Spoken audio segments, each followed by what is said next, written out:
opens with a heavy truth. Let every person be subject to the governing authorities, for there is no authority except from God, and that those exist have been instituted by God. Romans 13:1. Translation: stop complaining about who's in charge, whether it's your boss, your parents, your pastor, or even the government. God puts them there for a reason. You might not like them, you might not even agree with them, but respect the position, even if you don't respect the person. See, God is a God of order. He ain't about chaos. And when you try to fight authority just to fight it, you're actually fighting against God himself. That's dangerous. That's reckless. That's like trying to fight gravity. You're going to lose every time. Some people hear submit and think it means being weak.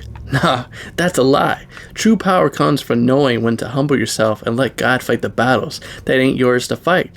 The same Paul who wrote Romans 13 also stood up to corrupt leaders when it was time.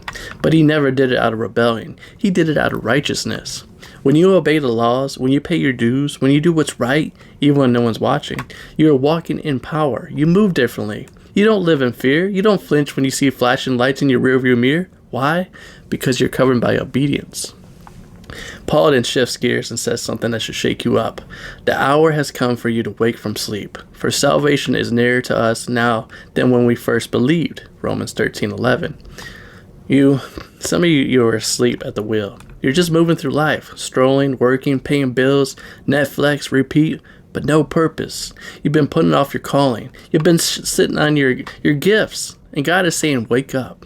This ain't the time to play around. You don't have time to waste. Every day you're one step closer to the finish line, whether you're ready or not. Jesus is coming back. This life ain't forever. Stop living like you got all the time in the world. Romans 13:12-14 gets the battle plan. The night is far gone. The day is at hand.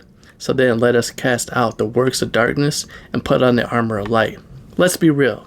Some of you are still playing in the dark. You got one foot in the world and one foot in the kingdom. You can't serve two masters. You can't say you love God but still entertain the same mess he saved you from. Paul is saying put on your armor. That means stop playing with sin. Cut off what's holding you back.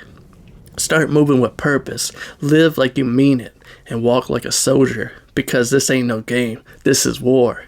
And then he ends with this. Put on the Lord Jesus Christ. Make no provision for the flesh. No gravity it deserves. In other words, stop making room for your old self. Stop keeping sin on speed dial. Go all in for Jesus. No backup plans, no safety nets, just full surrender. You just heard this.